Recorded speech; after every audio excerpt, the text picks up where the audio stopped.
Good evening, everyone. This is Mithun, and I welcome you all on the platform of MVA Donut Education for Education. हम discuss कर रहे हैं EVS portion CTET paper one का और आज हमारा topic है डिस्कशन का फॉरेस्ट रिसोर्सेस।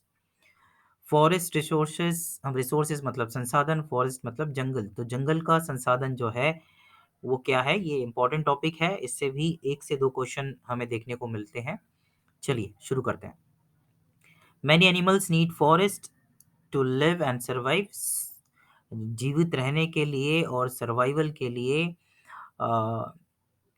फॉरेस्ट की ज़रूरत बहुत से एनिमल जो जिन्हें हम वाइल्ड में एनिमल्स कहते हैं, और इनडायरेक्टली हमें भी जीवित रहने के लिए फॉरेस्ट की दरकार है। हम सिंपली कह सकते हैं कि पृथ्वी का जो फेफड़ा है, लंग्स है, वो क्या है? फॉरेस्ट है। Forest are very important and grow in many places around the world. बहुत महत्वपूर्ण है और पूरी दुनिया में अलग अलग जगह पर हमें डेंस फॉरेस्ट दिखाई देते हैं या प्रेजेंट होते हैं। They are an ecosystem which includes many plants and animals. No doubt ये अपने आप में एक इकोसिस्टम है। और पारिस्थितिक तंत्र, इकोसिस्टम मतलब जिसमें तमाम तरह के पेड़ पौधे, पशु पक्षी, माइक्रो ऑर्गेनिजम्स, इंसेक्ट्स, सभी चीज़ें आ जाती हैं। Temperature and rainfall are the two most important things for forest, no doubt. तापमान और बारिश ये दो इम्पॉर्टेंट फैक्टर है किसी भी फॉरेस्ट के लिए। फॉरेस्ट किस तरह का होगा वो डिपेंड करेगा वहाँ के क्लाइमेट पे, उस जगह के। मतलब टेम्परेचर एक इम्पॉर्टेंट फैक्टर है क्लाइमेट का, और रेनफॉल पर। यस। बारिश कितनी होती है उस पे भी डिपेंड करेगा, क्योंकि हम देखते हैं कुछ हम स्पेसिफिकली उनको वर्षा वन बोलते हैं या एवरग्रीन फॉरेस्ट बोलते हैं, जहाँ पर पानी या नमी हमेशा बनी रहती है। तो कभी भी पेड़ों को अपने पत्तियों को शेड ऑफ नहीं करना पड़ता। यस। पतझड़ नहीं आता वहाँ पर। यस। तो ये डिपेंड करता है टेम्परेचर और रेनफॉल पे कि वो फॉरेस्ट कैसा होगा। तो कुछ इंपॉर्टेंट फैक्टर्स में से दो महत्वपूर्ण फैक्टर्स किसी भी फॉरेस्ट के लिए है कि उस फॉरेस्ट का टेम्परेचर और उस फॉरेस्ट में रेनफॉल कैसा होगा। यूजेस ऑफ फॉरेस्ट, क्या क्या यूजेस हैं? तो यूजेस तो अनकाउंटेबल है, उसको कैटेगराइज करते हैं हम। कमर्शियल यूजेस मतलब आर्थिक रूप से क्या क्या उपयोग है, व्यावसायिक रूप से क्या क्या उपयोग है। तो फॉरेस्ट फॉरेस्ट से हमें पता है, फॉरेस्ट इतना बड़ा रिसोर्स है कि इवन ब्रिटिश जब रूल करते थे इंडिया में, तो फॉरेस्ट रिसोर्सेज का उन्होंने इमेंस एक्सप्लॉइटेशन किया, बहुत लार्ज स्केल पे एक्सप्लॉइटेशन किया, और आज तक ये चला आ रहा है। यस। क्यों चला आ रहा है? क्योंकि कमर्शियल गुड्स हमें मिलते हैं फॉरेस्ट से। अब जिसमें क्या-क्या आ जाता है, टिम्बर आ जाता है, फायरवुड आ जाता है, पल्पवुड आ जाता है, फूड आइटम्स आते हैं, गम कलेक्ट करते हैं, रेजिन्स कलेक्ट करते हैं, नॉन एडिबल ऑयल्स कलेक्ट किया जाता है फॉरेस्ट से, रबर कलेक्ट किया जाता है, फाइबर्स कलेक्ट किए जाते हैं, लाख कलेक्ट किया जाता है, bamboo canes, fodder, medicinal plant से medicines, drugs and many more items. एक टोटल वर्थ जो है, एक expected worth estimated 300 billion per year होता है फॉरेस्ट से जो इनकम की जाती है वो। Many forest land are used for mining.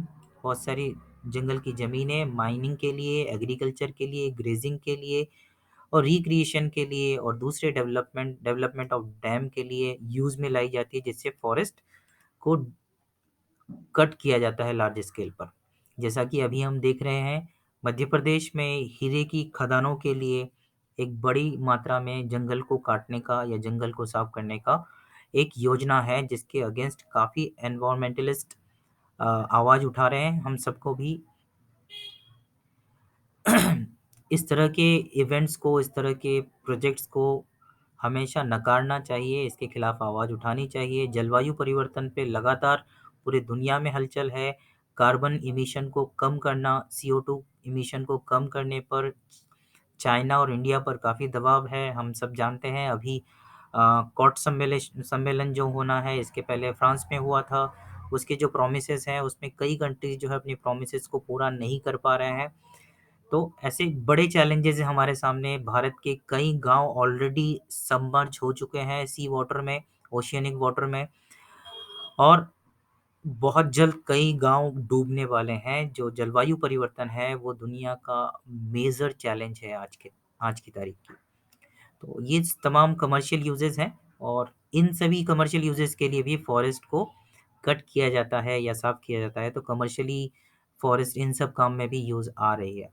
Then ecological uses, क्या क्या सर्विसेज हमें प्रोवाइड करती है फॉरेस्ट?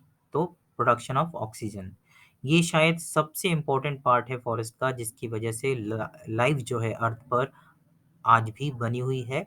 यस। तो इनका जो फोटोसिंथेसिस का प्रोसेस होता है, जिसमें ये सभी ऑटोट्रॉफ, सभी ग्रीन प्लांट्स, ट्रीज या फॉरेस्ट जो एटमॉस्फेरिक CO2 है उसे कलेक्ट करती है। मतलब एक तरह से हम बोल सकते हैं जो हमारे लिए नुकसानदायक है CO2, उसे वो कलेक्ट करती है और ऑक्सीजन रिलीज करती है जो हमारे काम की है। तो इस तरीके से फॉरेस्ट एक बहुत इंपॉर्टेंट रोल प्ले कर रहा है, जो वेस्ट है उसे बेस्ट में कन्वर्ट कर रही है। Yes, reducing global warming. तो ग्लोबल वार्मिंग के मेजर फैक्टर्स, ग्लोबल वार्मिंग होता क्या है? ये दो टर्म से मिलकर बना है, ग्लोबल यानी अर्थ, ग्लोब मतलब अर्थ, वार्मिंग यानी गर्म होना। ग्लोबल वार्मिंग मतलब लगातार अर्थ का जो एवरेज टेम्परेचर है उसमें जो इंक्रीज हो रहा है उसे हम बोलते हैं ग्लोबल वार्मिंग। ठीक है, तो ग्लोबल वार्मिंग के मेजर फैक्टर्स जो है, जिसको हम बोलते हैं ग्रीन हाउस इफेक्ट, और ग्रीन हाउस इफेक्ट का कारण है ग्रीन हाउस गैसेस। तो ग्रीन हाउस गैसेस में मीथेन आता है, CO2 आता है, वाटर वेपर आता है, और भी तमाम गैसेस आती हैं। और उनमें सबसे इम्पोर्टेंट या सबसे मेजर रोल प्ले करता है CO2। तो CO2 की मात्रा जितनी ज़्यादा होगी, ग्लोबल वार्मिंग उतना ही ज़्यादा होगा, क्योंकि CO2 जो है अर्थ की हीट को ट्रैप कर लेता है और उसे अर्थ के एटमॉस्फेयर से बाहर नहीं जाने देता, जिसकी वजह से अर्थ का टेम्परेचर लगातार बढ़ रहा है। तो CO2 कम करना किसका काम है या कौन करता है? तो फॉरेस्ट करता है। तो ग्लोबल वार्मिंग को भी फॉरेस्ट कम करता है। इसके बाद आप मान लीजिए एक कोई जगह है जहाँ पर कोई पेड़ पौधा नहीं है, तो वहाँ की धरती ज़्यादा गर्म होगी, या फिर जहाँ बहुत जंगल है वहाँ की धरती ज़्यादा गर्म होगी। तो नो डाउट जो सनलाइट है या सन का हीट है, उसे यूज़ करने की ताकत प्लांट्स में है, ट्रीज में है। तो वो उस हीट को यूज़ करेंगे तो ऑटोमेटिकली जो हीट आ रहा है अर्थ अर्थ पर, उसकी काफ़ी मात्रा जो है प्लांट्स या ट्रीज यूज़ कर लेंगे। तो हीट अर्थ पर पहुँचेगी कम, तो ऑटोमेटिकली वो उसे गर्म भी कम करेगी। तो इन इन तरीकों से फॉरेस्ट जो है ग्लोबल वार्मिंग को रिड्यूस करती है। वाइल्ड लाइफ हैबिटेट, हैबिटेट मतलब रहने की जगह, तो वाइल्ड लाइफ को रहने की जगह प्रोवाइड करती है। About 7 million species, 7 million species जो है वो ट्रॉपिकल फॉरेस्ट, सिर्फ ट्रॉपिकल फॉरेस्ट में पाई जाती है। तो ये एक बड़ी संख्या है जीव जंतुओं की, जो सीधे तौर पर जंगलों से जुड़े हुए हैं, जंगलों पर आश्रित है। फिर रेगुलेशन ऑफ हाइड्रोलॉजिकल साइकिल, जो हम जिसे वाटर साइकिल कहते हैं। तो forest watersheds acts like giant sponges, absorbing the rainfall, slowing down the runoff of slowly releasing of water for recharge of springs. About 50 to 80% of the moisture in the air above tropical forests come from their transpiration. Transpiration के बारे में भी समझ लेते हैं। हमने stomata के बारे में बात की थी जब हम प्लांट के बारे में बात कर रहे हैं, तो लीफ के निचले हिस्सों में छिद्र पाए जाते हैं, पोर्स पाए जाते हैं, जिन्हें स्टोमेटा कहते हैं। इसका उपयोग प्लांट जो है वो एटमॉस्फेरिक एयर को अंदर लेने में, जैसे कि CO2 उन्हें लेना पड़ता है फोटोसिंथेसिस के लिए, और फोटोसिंथेसिस में जो ऑक्सीजन बना है उसे रिलीज करने के लिए यूज करते हैं इन पोर्स का, इन छिद्र का। और यही छिद्र काम आते हैं जब पौधे में या जो ट्रीज हैं उनमें जो एक्सेस वाटर जो वो एब्जॉर्ब करते हैं, वो एक्सेस वाटर वेपर फॉर्म में या गैसियस फॉर्म में इन छिद्रों से निकलते हैं। तो इस प्रोसेस को, जो एक्सेस वाटर है किसी प्लांट या ट्री में, उसका वेपर में या गैसियस फॉर्म में प्लांट से निकलकर बाहर एटमॉस्फेयर में आने की प्रोसेस को हम ट्रांसपिरेशन कहते हैं। तो जो ट्रॉपिकल फॉरेस्ट होते हैं, ट्रॉपिकल रीजन हम जानते हैं अर्थ पर जहाँ पर टेम्परेचर और रेनफॉल सबसे अधिक होता है। ट्रॉपिकल फॉरेस्ट जो घने जंगल हैं उसके ऊपर पाए जाने वाला फिर 50 से 80% तक जो मॉइस्चर होता है, वो ट्रांसपिरेशन की वजह से ही क्रिएट होता है। मतलब क्लाउड्स फॉर्मेशन में भी ये मदद करते हैं।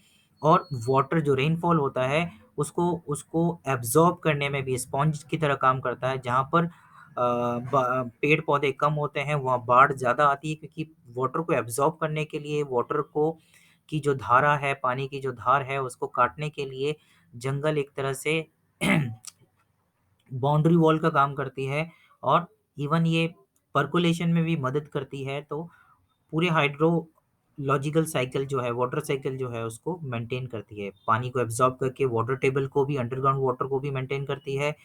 पानी को एब्जॉर्ब करके फिर रिलीज करती है ट्रांसपिरेशन की मदद से, जिससे क्लाउड फिर से फॉर्म होता है। तो these all things are supporting, these all support is provided by the forest for the maintenance of hydrological cycle. Then soil conservation, जो अभी हमने बात की, अगर हम देखते हैं कि ऐसी जगह जहाँ पर घास नहीं है, पेड़ पौधे नहीं है, या हरियाली नहीं है, वहाँ पानी अगर तेजी से बहेगा तो वो टॉप सॉइल को अपने साथ बहा के ले जाएगा। It will wash away the top soil. तो उसको बचाने के लिए क्या होना चाहिए, वहाँ फॉरेस्ट होना चाहिए, पेड़ पौधे होने चाहिए।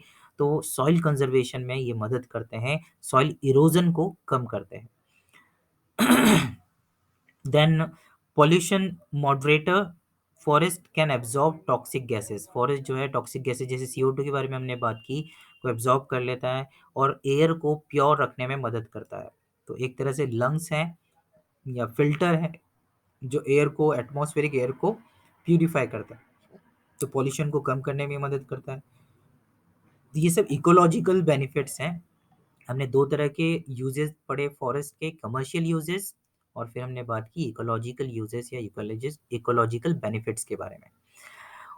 Over exploitation of forest, forest के ओवर एक्सप्लॉइटेशन से क्या क्या नुकसान है, कैसे होता है, ये समझते हैं।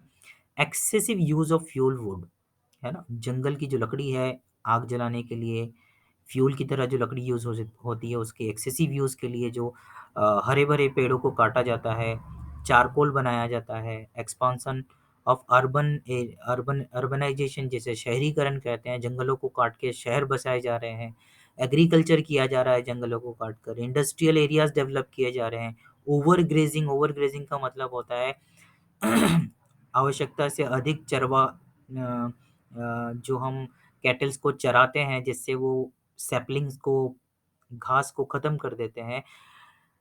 Over exploitation of our forest leading to their rapid degradation, जंगलों के रैपिड डिग्रेडेशन में ये जो ओवर एक्सप्लॉइटेशन है, ज़रूरत से ज़्यादा जो उपयोग किया जा रहा है, या अंधाधुंध जो उपयोग किया जा रहा है, अनजुडिशियल उपयोग जो किया जा रहा है जंगलों का, वो डिग्रेड कर रही हैं फॉरेस्ट को। अब क्या-क्या है कारण जिससे फॉरेस्ट डिग्रेड हो रही है या ओवर एक्सप्लॉइटेशन हो रहा है? हम देखते हैं सबसे मेजर कॉज़ जो है जंगलों के खत्म होने का, वो है डिफ़ॉरेस्टेशन, जंगलों की अंधाधुंध कटाई। डिफ़ॉरेस्टेशन जब भी हम पढ़ते हैं तो हमें 2 और टर्म जो इससे रिलेटेड है, जैसे एफ़ॉरेस्टेशन और रीफ़ॉरेस्टेशन। रीफ़ॉरेस्टेशन जहाँ जंगल पहले थे, आज नहीं है, उन जगहों पर वापस से जंगल स्थापित करना। और एफॉरेस्टेशन का मतलब होता है ऐसी जगह जहाँ कभी भी जंगल नहीं थे, मतलब हमारे नॉलेज में, हमारी जानकारी के हिसाब से ऐसी जगह, बंजर जगहें हो सकती है जो सदियों से हमें बंजर दिख रही हैं, ऐसी जगहों पर फिर से फॉरेस्ट को डेवलप करना, फिर से तो नहीं कहना चाहिए, ऐसी जगहों पर जहाँ जंगल नहीं है वहाँ जंगल डेवलप करना, उसे एफॉरेस्टेशन कहते हैं। चलिए वापस आते हैं डिफॉरेस्टेशन पर। Large scale cutting of forest due to commercial uses और any other cause is known as deforestation. Forests cover more than 30% of the earth land surface according to the World Wildlife Fund. तो WWF या world wild life fund के मुताबिक जो forest है वो 30% cover करती है लैंड का। अगर आज से 50 साल पीछे जाएंगे तो हमें दिखेगा बहुत सारा एरिया अर्थ पर ग्रीन था जो आज नहीं है, तो ये डिफॉरेस्टेशन की वजह से है। अब इसके क्या क्या कारण है डिफॉरेस्टेशन? एग्रीकल्चर के लिए कटाई, ग्रेजिंग के लिए, ओवर ग्रेजिंग की वजह से, टिम्बर और फ्यूल की वजह से कटाई, कंस्ट्रक्शन की वजह से, इन सभी वजहों से फॉरेस्ट को लार्ज स्केल पर जो कटिंग किया जाता है जिसे हम बोलते हैं deforestation. Major causes of deforestation, shifting cultivation. Shifting cultivation का मतलब है जो ट्राइबल कम्युनिटी है उनका ट्रेडिशनल वे ऑफ कल्टीवेशन या फार्मिंग है कि वो जंगल के एक हिस्से को काट कर 4-5 साल फसल उस जगह पर उगाते हैं, और फिर जब उस जगह की उर्वरता कम होने लगती है तो फिर वो दूसरी जगह जंगलों को काट कर वहाँ पर फसल उगाते हैं।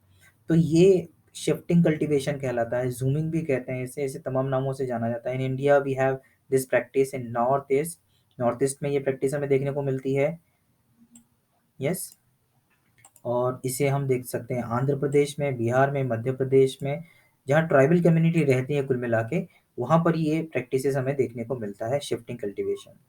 दूसरा मेजर कॉज जो है डिफॉरेस्टेशन का वो है माइनिंग। जहाँ भी माइन के बारे में हमें पता चलता है, खदानों के बारे में हमें पता चलता है कि यहाँ पर कोयला बहुत मात्रा में है। अभी हीरो के बारे में हमने बात की कि बहुत हीरे हैं ऐसा एक्सपेक्टेड है, तो वहाँ माइनिंग के लिए जंगलों को साफ करने की तैयारी चल रही है, डिफॉरेस्टेशन की तैयारी चल रही है।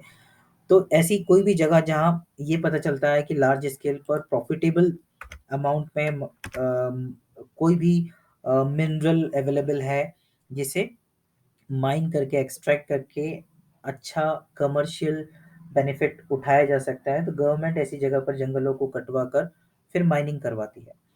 तो माइनिंग किसी भी तरह की हो सकती है, ऑयल की हो सकती है, कोल की हो सकती है, जैसे हमने अभी बात की अलग अलग तरह के ओर्स की हो सकती है। यस। तो माइनिंग एक मेजर कॉज है डिफॉरेस्टेशन का। Then logging. लॉगिंग क्या होता है? illegal logging activities are very common that destroy the livelihoods of the people depending on forest. Would based industries, logging का मतलब ये है, लॉग्स हम कहते हैं ना लकड़ियों के गट्ठर। यस।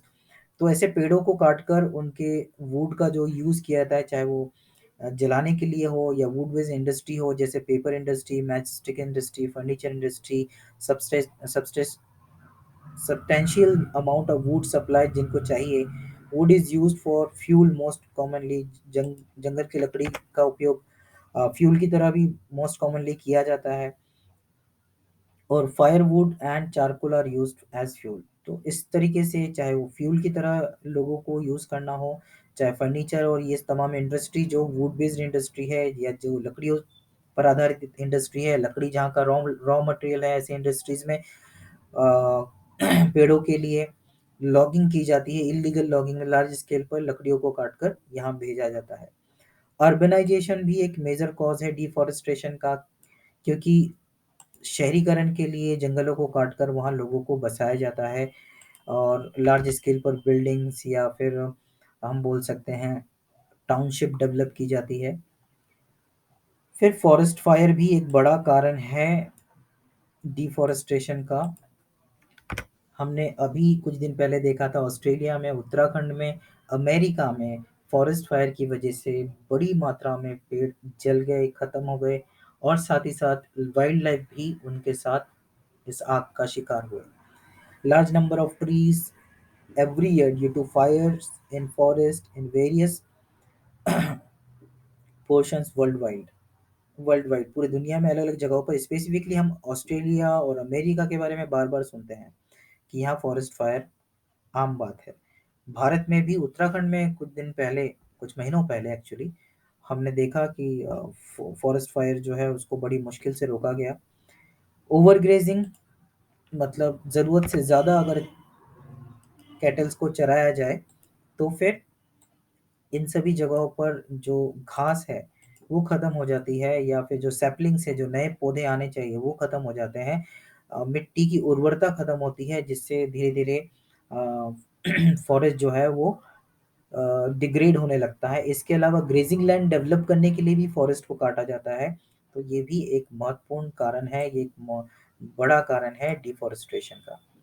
आगे है major consequences of deforestation. Deforestation से क्या क्या नुकसान होंगे? कारण तो हमने देख लिए कि डिफॉरेस्टेशन क्या होता है, ये हम समझे। फिर हमने समझा कि इसके मुख्य कारण क्या है, कारक क्या है। अब हम समझते हैं कि डिफॉरेस्टेशन से नुकसान क्या क्या है। तो जैसा हमने समझा कि कमर्शियल और इकोलॉजिकल यूजेज जो है फॉरेस्ट के, वो तमाम जो उपयोग हैं वो प्रभावित होगी। एक एक करके देखते हैं। It threatens the existence of many wild life species due to deforestation and their natural habit destruction of their natural habitat। तो वो तमाम जीव जो जंगल पर सीधे, परोक्ष रूप से, अपरोक्ष रूप से, डायरेक्टली इनडायरेक्टली जुड़े हुए हैं, उनका हैबिटेट ही जंगल है, बंदर है, ऐसे बंदर है, शेर है, जो वाइल्ड लाइफ जिनका रहने की जगह है, अगर वो खत्म हो जाएंगी तो उसके साथ साथ ये जीव भी खत्म हो जाएंगे। Gases such as methane, carbon dioxide जो है वो क्या करेंगी, वो उसकी मात्रा बढ़ेगी इन सभी गैसेस की, जिनको हमने क्या नाम दिया था, green house gases. Green house effect कहते हैं उस इफेक्ट के जो कारक है गैसेस, उनको ग्रीन हाउस गैसेस कहते हैं, चाहे CO2 हो, मीथेन हो, कार्बन मोनोऑक्साइड हो, फिर वाटर वेपर हो, CFCl2 हो, क्लोरोफ्लोरोकार्बन हो, ये तमाम गैसेस जो है ये ग्रीन हाउस गैसेस हैं। और इनकी वजह से ग्लोबल वार्मिंग जो है वो लगातार बढ़ रहा है। यस, तो ये भी एक मेजर कॉन्सिक्वेंस है, परिणाम है किसका, डिफॉरेस्टेशन का। उसके बाद है बायोडाइवर्सिटी इज लॉस। बायोडाइवर्सिटी का मतलब क्या होता है, बायो मतलब जैव, डाइवर्सिटी मतलब विविधता। तो चाहे वो फ्लोरा फोना की हो, मतलब प्लांट्स एनिमल्स की जो विविधता है, एक पर्टिकुलर जगह पर पाए जाने वाले तमाम पौधों को, तमाम जंतुओं को, चाहे वो सूक्ष्म जीव हो, चाहे वो मैक्रो ऑर्गेनिज्म हो, चाहे वो इंसेक्ट हो, बर्ड हो, तमाम तरह के जीव जंतुओं की जो विविधता है, जो डाइवर्सिटी है, उसे बायोडाइवर्सिटी कहते हैं। तो नो डाउट अगर फॉरेस्ट खत्म होंगे, मान लीजिए किसी एक तरह के पेड़ खत्म हो गए, तो उस पेड़ पर जो निर्भर पक्षियां हैं, उस तरह के पत्तियों को ही अगर खाते हो, जैसे हम देखते हैं पांडा या कुछ विशेष प्रकार के जीव एक विशेष प्रकार की पत्तियों को ही खाते हैं, या एक विशेष प्रकार के पेड़ों पर ही निर्भर है, तो वो जीव खत्म हो जाएंगे अगर उस तरह के पेड़ पौधे खत्म हो गए तो। और उस जीव का जो पूरा इकोसिस्टम में अगर वो किसी जगह पर है, मतलब वो चाहे प्राइमरी, सेकेंडरी या टर्शरी कंज्यूमर है, तो धीरे धीरे वो पूरा इकोसिस्टम ही डिस्टर्ब हो जाएगा। तो बायोडाइवर्सिटी पे एक प्रश्न चिन्ह खड़ा होता है अगर डिफॉरेस्टेशन होता है तो। अभी हमने बात की कि हाइड्रोलॉजिकल जो साइकिल है वो निर्धारित की जाती है, या उस वो फॉरेस्ट के द्वारा सपोर्ट उसे मिलता है। अगर फॉरेस्ट खत्म होंगे तो वो सपोर्ट खत्म होगा, तो हाइड्रोलॉजिकल जो साइकिल है, रेन जो हम बोलते हैं वाटर साइकिल है, वो भी प्रभावित होगा, और रेनफॉल पैटर्न भी प्रभावित होगा। आज हम इसको महसूस कर सकते हैं। नवंबर स्टार्ट होने वाला है, और हमें अभी भी समझ में नहीं आ रहा है कि गर्मी खत्म हुई है, बारिश कब आई और बारिश कब तक रहेगी। मतलब जो सीजन का एक पैटर्न था उसमें काफी डिस्टरबेंस हमें देखने को मिल रहा है। यू कैन नॉट अंडरस्टैंड, मतलब पहले जैसे हम तय कर लेते थे कि नवंबर मतलब सर्दी स्टार्ट हो जाएगी, अक्टूबर सितंबर के आसपास हमारी मध्य प्रदेश में बारिश खत्म हो जाती है, अक्टूबर में हार्वेस्टिंग जनरली हो जाती है सोयाबीन की। पर अभी भी इस बार काफी फ्लक्चुएशन उसमें भी हमें देखने को मिला। तो ये तमाम चीजें जो हैं, ये पैटर्न जो चेंज हो रहा है रेनफॉल का, विंटर का, समर का, ये कारण है ग्लोबल वार्मिंग या क्लाइमेट चेंज का। यस। उसके बाद है problems of soil erosion. No doubt अभी हमने बात की, सॉइल कंजर्वेशन में मदद करता है कौन, जो फॉरेस्ट है। और अगर डिफॉरेस्टेशन होगा तो सॉइल इरोजन बढ़ेगा, सॉइल की फर्टिलिटी कम होगी। Deforestation leads to soil erosion because the trees, ये अभी हमने बात की कि trees maintain the surface of mountain. ऐसे हम जो देखते हैं भूस्खलन हो रहा है कहीं पर, या फिर पहाड़ों में हम देखते हैं पहाड़ के बड़े बड़े हिस्से टूट कर गिर रहे हैं। तो ये सब डिफॉरेस्टेशन के कारण होता है, क्योंकि लार्ज स्केल पर जहाँ ट्रीज होती है वो अपनी जड़ों के माध्यम से मिट्टी को, चट्टानों को होल्ड करके रखती है, तो तेज बारिश के समय भी वो बंधे रहते हैं पेड़ से। लेकिन जब पेड़ों की कटाई बड़ी संख्या में होती है, तो ये जो सपोर्ट है सॉइल को होल्ड करके रखने की, या पानी के बहाव को रोकने की, मिट्टी के कटाव को रोकने की, वो क्षमता खत्म होने की वजह से, डिफॉरेस्टेशन की वजह से हम इन सभी जगहों पर लैंडस्लाइड देखते हैं, भूस्खलन देखते हैं। In hilly areas it often leads to landslide, ये हमने अभी समझा। तो ये तमाम दुष्परिणाम है डिफॉरेस्टेशन के। यस, आगे देखते हैं। आगे है सॉल्यूशन ऑफ डिफॉरेस्टेशन, मतलब डिफॉरेस्टेशन से बचने के क्या तरीके हैं वो समझ लेते हैं। Trees plays a vital role in protecting our environment in several ways, so we should protect the forest. कैसे प्रोटेक्ट कर सकते हैं? सबसे पहला तो कटिंग पर बैन होना चाहिए, ऑलरेडी बैन है, उसके बाद भी हम देखते हैं कि पेड़ों की कटाई कहीं नहीं रुक रही है, जहाँ जैसा चाहिए वैसी कटाई चल रही है। तो हमें पेड़ों की कटिंग को रोकना चाहिए। यस, सिर्फ सैद्धांतिक रूप से नहीं, व्यवहारिक रूप से भी, प्रैक्टिकली भी ये प्रोसेस होनी चाहिए। और planting more and more trees, इसमें तो हमें इनिशिएट करना चाहिए। हमें खुद से भी करना चाहिए और आने वाली जनरेशन्स को ये समझाना चाहिए या ये सीख उन्हें देनी चाहिए कि पौधे लगाना उनकी नैतिक ज़िम्मेदारी है। यस, ये जीवन का ही हिस्सा है। यस, ये हमारी नैतिक जवाबदारी है कि हम जितनी ऑक्सीजन ले रहे हैं या जितना दोहन कर रहे हैं संसाधनों का, उतना ही लौटाएँ भी या उससे ज़्यादा लौटाएँ। There should be an implementation of regulation of laws, organizational and governmental level due to the extent of deforestation. No doubt कि लॉस को प्रॉपरली इम्प्लीमेंट करना चाहिए डिफॉरेस्टेशन को रोकने के लिए। Spread the awareness about sensitization and organize educative campaigns about the effect of deforestation. तो लोगों में ये जागरूकता जितनी ज़्यादा हो सके उतनी पैदा करनी चाहिए, फैलानी चाहिए कि डिफॉरेस्टेशन से कितना बड़ा नुकसान पृथ्वी का हो रहा है, तो उसे रोकना हम सबकी नैतिक जवाबदारी है। So that's all from this topic. Let's have a quick recap. तो सबसे पहले हमने समझा फॉरेस्ट रिसोर्स क्या है। तो फॉरेस्ट जो जंगल हम हमारे लिए उपलब्ध है और हमारे तमाम ज़रूरतों को पूरा करती है, वो फॉरेस्ट रिसोर्स है। ये एक बहुत बड़ा इकोसिस्टम है, इसमें तमाम तरह के प्लांट्स और एनिमल्स पाए जाते हैं। टेम्परेचर और रेनफॉल जो है मेजर फैक्टर्स हैं किसी भी फॉरेस्ट के लिए।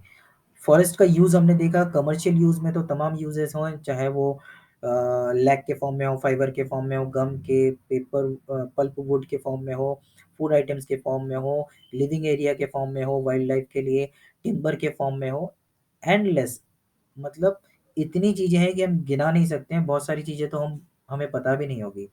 यस, जो कमर्शियल यूज़ है फॉरेस्ट का, डायरेक्टली इनडायरेक्टली, ये सारे डायरेक्ट यूजेस हैं, इनडायरेक्ट भी काफ़ी यूजेस हैं।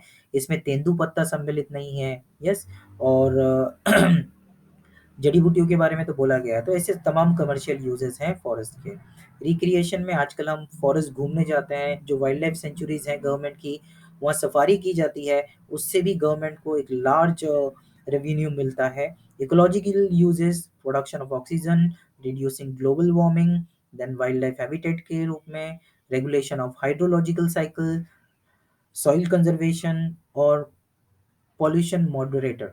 तो ये तमाम इकोलॉजिकल यूजेस है। फिर ओवर एक्सप्लॉइटेशन किन किन कारण से हो रहा है वो हमने देखा, और डिफॉरेस्टेशन को हमने मेजर रीजन माना फॉरेस्ट डिग्रेडेशन या क्लाइमेट चेंज के लिए। और हमने फिर समझा क्या क्या फैक्टर्स है, चाहे वो शिफ्टिंग कल्टीवेशन हो, चाहे माइनिंग हो, लॉगिंग हो, अर्बनाइजेशन हो, फॉरेस्ट फायर हो, ओवर ग्रेजिंग हो, ये तमाम कारण हैं डिफॉरेस्टेशन के।